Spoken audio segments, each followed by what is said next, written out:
My beloved brothers and sisters, let me speak to you honestly today. Some of you are listening to this with a heavy heart, not because you failed, but because people walked away. The calls stopped. The messages slowed down. The support you thought was permanent vanished. And now you are left asking a painful question: why am I alone? Let me correct something immediately. You are not alone. You are being repositioned. Allah does not strip a servant of people to humiliate them. He removes distractions to strengthen them. What feels like abandonment is often divine preparation. When everyone leaves, Allah is not punishing you. He is calling you back to yourself and back to Him. This is where real rebuilding begins. When you have no one left, Allah is teaching you where your reliance truly was. Let us slow this down and be honest, because growth never happens through comforting lies. Many of us say we trust Allah, but our emotional behavior exposes something else. Our tongues mention tawakkul, yet our hearts panic the moment people withdraw. That contradiction is not hypocrisy out of evil intent. It is immaturity of reliance, and Allah in His mercy corrects it. Ask yourself this question without excuses. When things were going well, who made you feel safe? When things went wrong, who did you run to first? When you felt weak, whose presence stabilized you? If the answer is people before Allah, then your reliance was borrowed, not rooted. People become emotional crutches without us realizing it. Their messages calm us. Their approval reassures us. Their presence gives us a sense of identity. Over time, we confuse support with source. Support is allowed, source is not. Allah never prohibited companionship, but He never allowed dependence. This is why the collapse feels so painful when people leave. Not because you are weak, but because something false was carrying weight it was never meant to carry. Understand this clearly. That collapse is not failure. It is exposure. Allah exposes what you were leaning on, so you stop leaning on it. Tawakkul is one of the most misunderstood concepts in Islam. People think tawakkul means saying Allah will take care of it while still needing constant reassurance from creation. That is not tawakkul. Tawakkul is internal stability even when reassurance disappears. It is calm obedience without guarantees. It is moving forward without applause, without backup, without emotional cushioning. Tawakkul is not tested in comfort. Anyone can trust Allah when life is full of people, support, money, and validation. That trust costs nothing. The real test comes when Allah removes the visible means and asks you to walk anyway. This is where most people fail.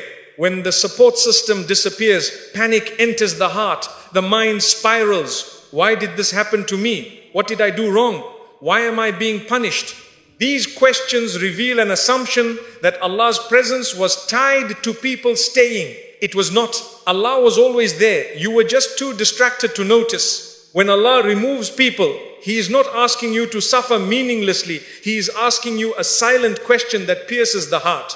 Was your strength coming from them or from me? And here is the uncomfortable truth. If their absence breaks you, then their presence was replacing Allah in ways you did not intend but allowed. This is not a condemnation, it is an invitation. Allah wants you to know what it feels like to stand without leaning, to breathe without reassurance, to pray without emotional bargaining, to obey without witnesses, to trust without outcomes. Why? Because a believer who only functions with people around is fragile. One loss, one betrayal, one departure, and they collapse. But a believer rebuilt on Allah alone becomes stable. People can come and go, and the heart remains upright. This is why Allah sometimes removes everyone at once. If He removed them one by one, you would replace one crutch with another. So He clears the room completely and says, now look at me. And when you finally do, something shifts. You realize that peace does not come from being understood. Strength does not come from being supported. Worth does not come from being chosen. It comes from being anchored. Standing with Allah alone does not make you arrogant. It makes you grounded. You stop begging people to stay. You stop explaining yourself excessively. You stop negotiating your dignity for comfort. You stop panicking when silence enters your life. You become still. And stillness is strength. This is why no absence can break you again once this lesson is learnt. because you are no longer outsourcing your emotional survival. You are no longer dependent on unstable sources. You no longer collapse when people change because your foundation does not move. People are allowed to support you. They are not allowed to hold you up. When Allah becomes the center of your reliance, people become additions, not necessities. Their presence is appreciated, not required. Their absence is felt, not devastating. This is what Allah wants for you. Not loneliness, not pain, not isolation for its own sake, but inner independence tied to Him. And once that reliance is corrected, Allah often brings people back into your life in healthier ways, not as crutches, but as companions, not as emotional lifelines, but as fellow travelers. But first, the lesson must be learned. If you have no one left right now, do not rush to replace them. Do not numb the silence. Do not escape the exposure. Stand there. Let Allah show you that He was always enough. Solitude is not a punishment. It is a training ground. Most people misunderstand why being alone hurts. They think the pain comes from the absence of people. That is not the real source. The pain comes from the sudden removal of distraction. When people are around, noise fills the space. Conversations, validation, attention, routines, expectations, all of it keeps you occupied. It keeps you from hearing yourself. It keeps you from facing what is unresolved inside. Solitude removes the noise. And that is why people fear it. When you are alone, there is no audience to perform for, no one to impress, no one to reassure you that you are doing okay. You are left with your thoughts, your habits, your fears, and your relationship with Allah. Whatever was weak becomes obvious. Whatever was neglected becomes loud. This is not cruelty. This is clarity. Allah does not isolate a servant to break them. He isolates them to teach them. Solitude is not a sign of rejection. It is a sign that Allah wants your attention undivided. Think carefully about this. If Allah wanted to destroy you, He would keep you distracted. He would keep you surrounded by people who numb your discomfort and delay your growth. Distraction is easy. Refinement is not. Solitude forces honesty. You begin to notice how quickly your mind looks for escape. You reach for your phone. You seek noise. You want company, not because you love people, but because silence feels uncomfortable. That discomfort is the lesson. It is showing you where your inner stability is weak. A strong heart can sit quietly without collapsing. A fragile heart panics when there is no stimulation. Allah wants to strengthen your heart, not entertain it. This is why so much spiritual growth happens in quiet moments, late nights, early mornings, long walks, moments where no one sees you struggling or striving.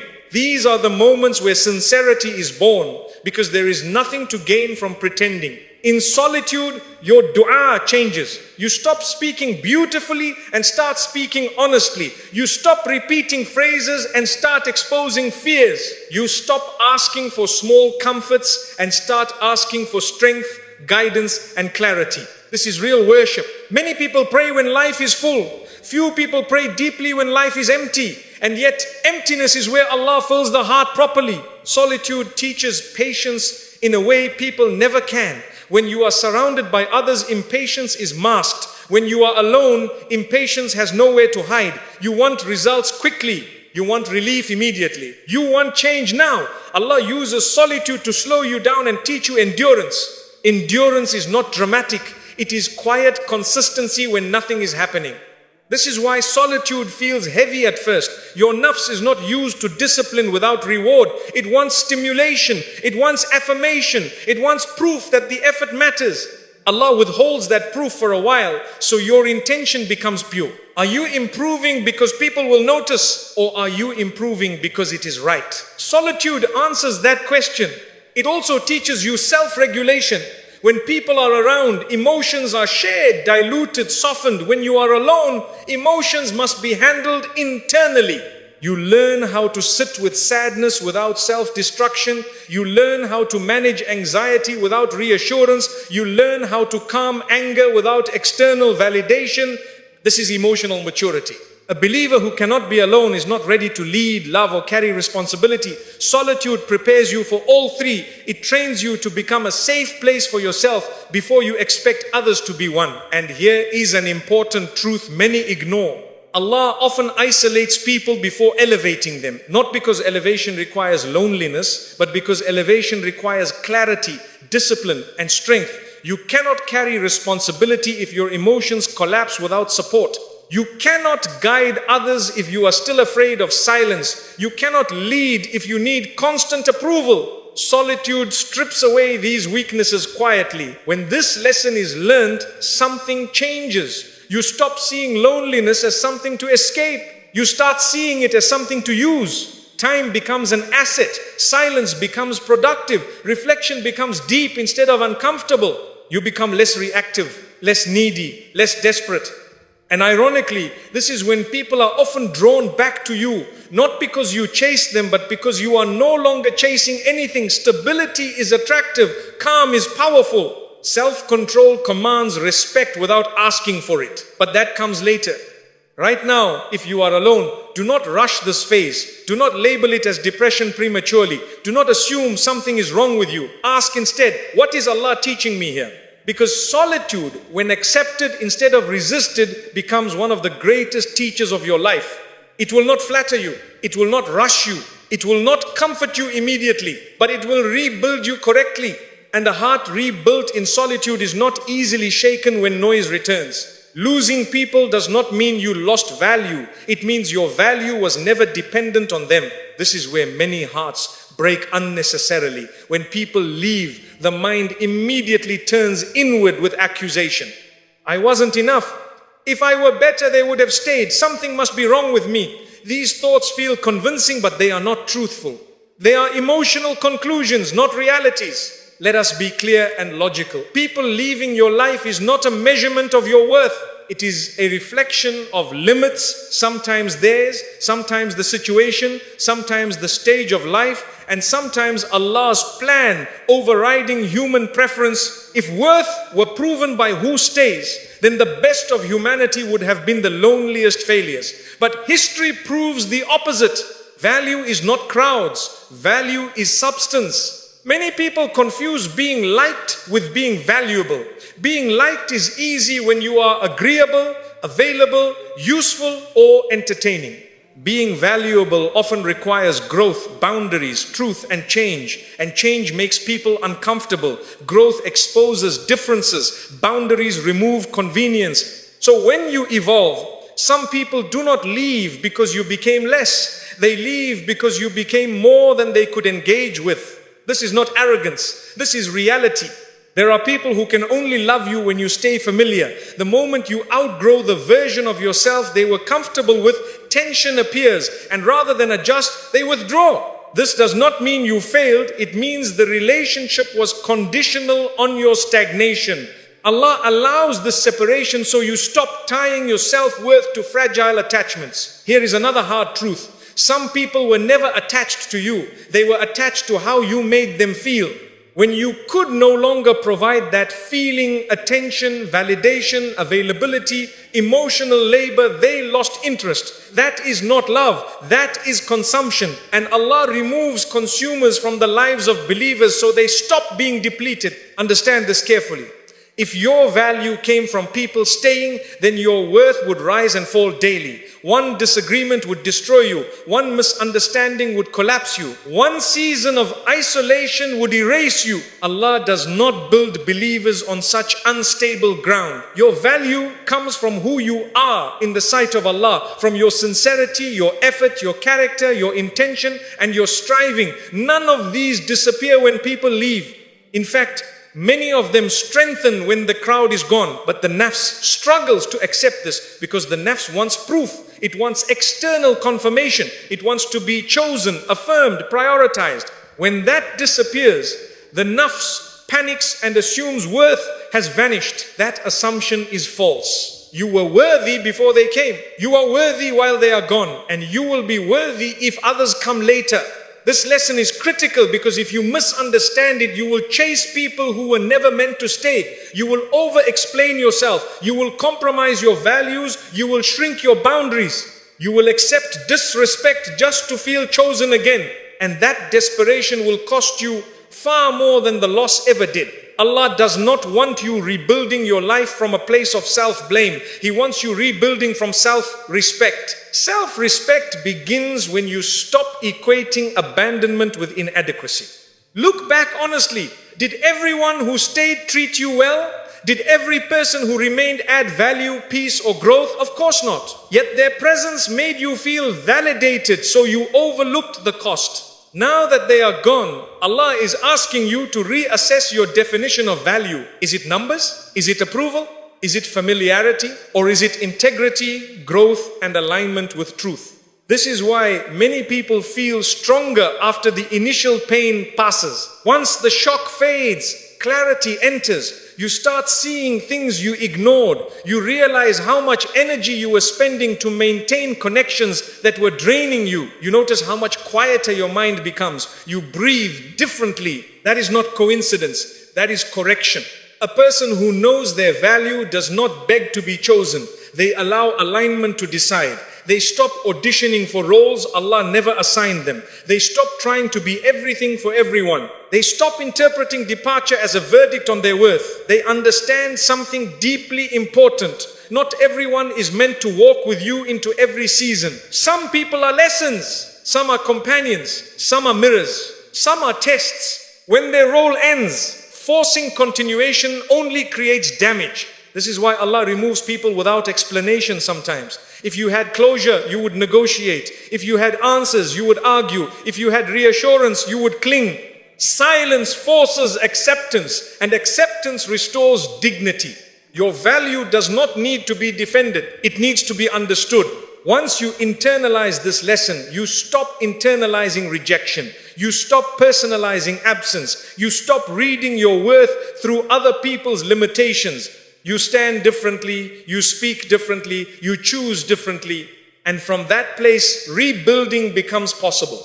Not frantic rebuilding to prove something, but calm rebuilding rooted in knowing who you are. And that kind of rebuilding lasts. Allah rebuilds you by breaking unhealthy dependence, because dependence on creation slowly weakens the heart even when it feels comforting at first. Most people do not realize they are dependent until the support is removed. While people are present, dependence disguises itself as love, loyalty, or closeness. You think you are simply connected, but in reality you have tied your emotional stability to something that is temporary by design. Allah allows this for a time because human beings learn through experience, not theory. Eventually He intervenes. Unhealthy dependence is when your inner peace is controlled by someone else's behavior. Your mood improves when they give attention and collapses when they withdraw. Your confidence rises when they approve and disappears when they criticize. Your sense of worth becomes tied to being needed, wanted, or chosen. This is not strength. This is vulnerability disguised as attachment. Allah does not want His servant living in emotional bondage. So He removes the attachment not to punish you but to free you. The pain you feel is not because the person was your source of strength, but because you mistakenly treated them as one. When the illusion breaks, it hurts. Illusions always hurt when they collapse. Allah rebuilds you by taking away the crutch, so you are forced to discover that you have legs.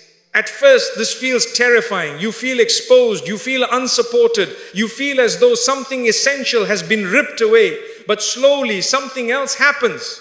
You begin to realize that you are still standing. Your heart still beats. Your life still moves forward. The world does not end because someone left. That realization is the beginning of independence. Independence does not mean you stop loving people or valuing relationships. It means you stop outsourcing your emotional survival. You stop expecting people to regulate your feelings, fix your pain, or complete you. You take responsibility for your inner state and anchor it in Allah rather than in unpredictable human behavior. This is where dignity is restored. A dependent heart negotiates its values to avoid abandonment. It stays quiet when it should speak. It tolerates disrespect to preserve connection. It overgives to earn security. Over time, this erodes self-respect and creates resentment even toward those you depend on. Allah removes the attachment before that. Resentment poisons your heart completely. Breaking dependence is not gentle. It cannot be. If Allah eased you out of it slowly, you would return to it. So He allows a sharp separation that forces you to confront reality. The pain is intense because the lesson is important. When you stop depending on people, you stop begging for emotional safety. You stop chasing reassurance. You stop living in fear of loss. This does not make you cold. It makes you grounded. Your relationships become choices, not lifelines. Your love becomes sincere, not desperate. This is why a believer rebuilt through loss carries a different presence. They are calm without being distant, confident without being arrogant. They do not cling and they do not chase. They engage fully, but they can also let go. That balance only comes from having survived without dependence. Allah knows that a heart enslaved to people cannot be fully devoted to Him. Every fear of losing people becomes a fear that rivals trust in Allah. Every attachment that controls your peace competes with tawakkul. So Allah intervenes decisively. What feels like abandonment is actually alignment. Alignment of your heart back to its true source. Alignment of your strength back to its proper foundation. Alignment of your expectations back to what is real. People are limited. They get tired. They change. They misunderstand. They leave. Allah does not. Depending on people guarantees instability. Depending on Allah creates resilience. When this lesson settles, something remarkable happens. You become emotionally self-sufficient without becoming emotionally closed. You enjoy companionship without fear. You appreciate support without needing it. You accept loss without collapsing. You can be alone without feeling empty. And when Allah brings people back into your life, they come differently. They are additions, not necessities. Their presence enhances your life instead of holding it together. Their absence no longer threatens your stability. This is why Allah rebuilds you by breaking unhealthy dependence. He is not taking something away to harm you. He is removing what was weakening you so He can strengthen you properly. The pain passes. The clarity remains. The strength stays. And the heart that learns to rely on Allah alone becomes unshakable no matter who comes or goes. Rebuilding from within requires silence, not explanation, because real transformation is fragile in its early stages and easily damaged by exposure. When people leave your life, there is a powerful urge to speak. You want to explain yourself. You want to defend your intentions. You want to correct misunderstandings. You want to be seen as the good one, the reasonable one, the one who was wronged. This urge feels justified, but most of the time it is driven by wounded ego, not wisdom. Silence at this stage is not weakness. It is protection. When you are rebuilding, you are unstable in a quiet way. You are learning new habits, reshaping beliefs, correcting reliance, strengthening faith, and disciplining your emotions. This work requires focus. Explaining yourself drains that focus. Every explanation pulls your attention outward toward people's opinions, reactions, and judgments. Allah wants your attention inward and upward, not outward. People do not need to understand your healing for it to work. In fact, most people will misunderstand it anyway. Some will downplay your effort, some will doubt your sincerity, some will project their own guilt onto your silence. Some will accuse you of changing too much, becoming distant, or becoming cold. If you try to satisfy all of them, you will delay your own growth. Allah knows this. That is why He teaches rebuilding through quiet action rather than public performance. Silence removes the temptation to seek validation. When no one is watching, you find out whether you are truly committed or just motivated by approval. When no one praises your discipline, you learn whether your effort is sincere. When no one reassures you that you are doing well, you are forced to rely on Allah's acceptance instead of people's applause. This is how intention is purified.